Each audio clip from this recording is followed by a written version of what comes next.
This is a sled used in sledge hockey, the type of hockey that is known as para-ice hockey when it's played at the Paralympics. If I was to win a gold medal playing in this sled at the games, I wouldn't get any payout as a Canadian medalist. But if I won a gold medal on ice skates with Team Canada's Olympic hockey team, I would get $20,000. Does that sound fair to you? What's up everybody, my name's Caden Teneycke and this is Caden Explains Paralympic Inequality. Okay, to start off first, there's some key things to understand. The Olympics and the Paralympics are overseen by two separate organizations, but the games are run side by side, with some cooperation. In March of 2018, the International Paralympic Committee, aka the IPC, and the International Olympic Committee, aka the IOC, signed an agreement that established a partnership between the two organizations until 2032. In Canada, there are two bodies that oversee the Olympic and Paralympic teams: the Canadian Olympic Committee, COC, and the Canadian Paralympic Committee, CPC. To fully understand the Paralympic Games, why they are separate and how it started, we need to dive down the lane of history. The Paralympics have a separate and very different history from the Olympics. The first Paralympics were organized in England in 1948. This was following the Second World War, and was for British veterans who had suffered spinal cord injuries. The Games were meant to help rehabilitate veterans through friendly competition. Eventually, it developed into the international competition that we know the Paralympics to be today. Canada sent its first Paralympic team to a Games in 1968. The competition took place in Tel Aviv, Israel. In 1976, the Toronto Olympiad was hosted in Toronto, which is known as the fifth Paralympic Games. But the Paralympics weren't held in the same city as the Olympics until 1988 in Seoul, South Korea, after the Olympics had wrapped. The International Paralympic Committee was founded the following year in 1989. Today, Paralympians compete in 6 different disability groups: amputees, cerebral palsy, visual impairment, spinal cord injuries, intellectual disability, and what is called les autres, French for the others, which includes athletes whose disability do not fit into one of the other categories, including dwarfism. To learn more about the Paralympic category system, you can watch our previous video on the topic. Throughout the history of the Games, athletes with disabilities have had to fight for recognition and fight against mistreatment. To better understand issues around the Paralympics and equality, I spoke with 3 former Paralympians. Senator Chantal Petitclerc, who competed in 5 Paralympic Games for Canada and won 21 medals, including 14 golds in wheelchair racing. Scot Hollonbeck, who represented the United States in wheelchair racing at 4 games and won 5 medals, including 2 gold. And Stephanie Dixon, a Paralympic swimmer who holds the record for the most golds at a single games. She won 5 at the 2000 Sydney Games. That's a gold medal and a new world record. Currently, she is studying to protect athletes against mistreatment.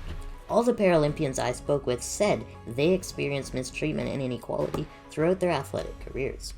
Let's start with Hollonbeck. He was a part of a group of American athletes who sued what was then called United States Olympic Committee, USOC, for discrimination back in 2003.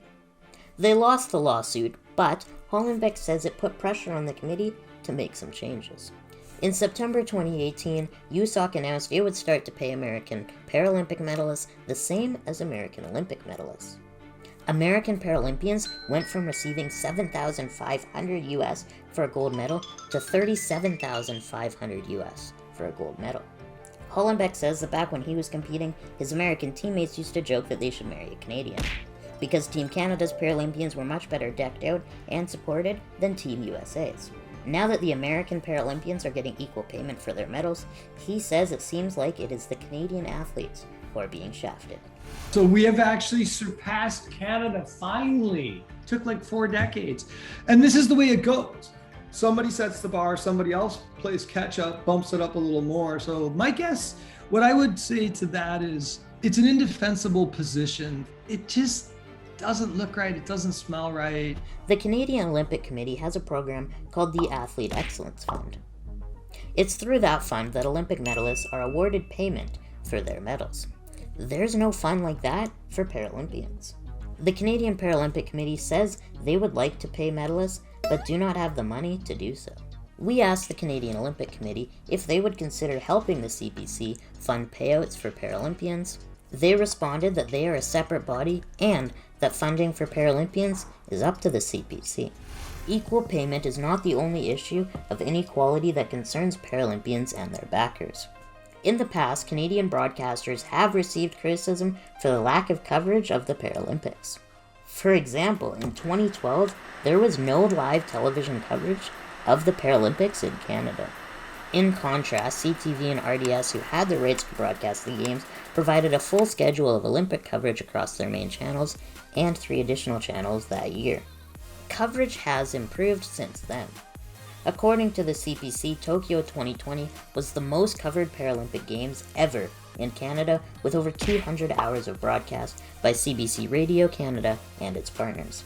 Senator Petitclerc is part of the CBC broadcasting team for the 2022 Beijing Paralympics. She says CBC should be given credit for their increased coverage, but that there's more to be done, of course. There's always more anyways.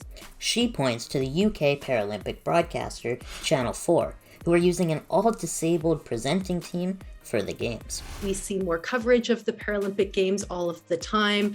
I think, though, that where we really struggle is the number of opportunities to participate in sport. Equality of opportunity is another issue that Paralympians point to. Programs for kids with disabilities to get into athletics are not always easy to come by. And the barriers that people with disabilities face, such as discrimination and issues of access, makes it even harder to seek out opportunities. Plus, sports and the gear that goes along with Paralympic sports can be expensive. In Canada, people with disabilities are more likely to live in poverty, making it hard enough to afford the basics, let alone pay for extracurriculars. There are many possible solutions to bring about more equality for Paralympians. One option that's been floated around is to merge the 2 games into a united Olympics that would have the para-sports included in the Olympic schedule. While this might seem like a simple solution, the ability to coordinate all the events and athletes at once would be difficult. And some fear that Paralympians would end up having to make way for Olympians and Olympic organizers. Plus, the Paralympics and Paralympians have their own culture and aims, and some say a merger could erase the Paralympic identity. The Paralympians have their own brand and identity, and they're proud of it, and they don't want the Olympics. They don't need it. The role of sponsors and brand deals often gets brought up as one way to fund athletes and programs. As Senator Petitclerc points out, even with assistance from government grants and from sports federations, athletes only have the basics covered. So those sponsors, they really fill that gap. This year, for example, Canadian Paralympians have been featured in broadcast ads throughout the Olympics and into the Paralympics. And they have been featured side by side with Olympians in large marketing campaigns like the one for the official Team Canada outfitter Lululemon. But the efforts, I would say, are superficial at most, I think. You see a lot of commercials with Olympic and Paralympic and a lot of sponsors now. But at the end of the day, we don't want that to make us feel that things are further along than they are for athletes with a disability. Because certainly the funding, the opportunities, the voice of athletes with disability, it does not hold the same weight as Olympians. Looking forward, the Summer Games in Paris of 2024 are being marketed as more inclusive than ever before. The organizers say they plan to bring an equal level of ambition to Olympic and Paralympic Games. What will that mean remains to be seen. For CBC Kids News, I'm Caden Teneycke, and this has been KN Explains. The information in this video is based on research and conversations with experts. A big thank you to Chantal Petitclerc, Scot Hollonbeck, and Stephanie Dixon for their interviews.